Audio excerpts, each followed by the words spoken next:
ఈ రోజు అహ్మదాబాద్ నరేంద్ర మోడీ స్టేడియంలో జరగబోయే కేకేఆర్ వర్సెస్ ఎస్ఆర్హెచ్ లో ఎవరు గెలవబోతున్నారు? నేను అనుకునేది ఏంటిదంటే ఎస్ఆర్హెచ్ గెలుస్తా అనుకుంటున్నా. ఎందుకంటే అభిషేక్ హెడ్ చాలా మంచి స్టార్టింగ్ ఇస్తుళ్ళు. వాళ్ళు ఎంతో స్కోరింగ్ ఇస్తుళ్ళు. స్టార్టింగ్ పవర్ ప్లే అయిపోవడంతోనే మంచి స్కోర్ ఉంటుంది, 100+ ఉంటుంది. కాబట్టి ఎస్ఆర్హెచ్ గెలుస్తుందని అనుకుంటున్నాను. అదే కేకేఆర్ విషయంకి వస్తే వాళ్ళకి స్టార్టింగ్ ఎంతో సునీల్ నారాయణ ఎంతో స్టార్టింగ్ ఇస్తుండు. సాల్ట్ కూడా బాగానే ఆడుతుండు. వాళ్ళిద్దరిని అవుట్ చేస్తే ఎస్ఆర్హెచ్ ప్లేబ్యాక్ మంచిగా ఉంటుందని అనుకుంటాను.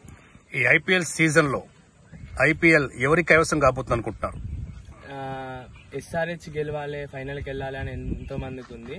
అట్లనే ఆర్సీబీకి ఎన్నో సంవత్సరాల నుంచి కప్ ఒక్కటి కూడా రాలేదు.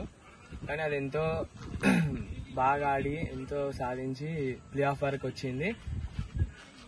ఇప్పుడు ఆర్ఆర్ ఆర్సీబీ ఆడి ఆర్సీబీ కూడా గెలిచి అదొన్నో ఎస్ఆర్హెచ్కి ఫైనల్ ఆడాలి అని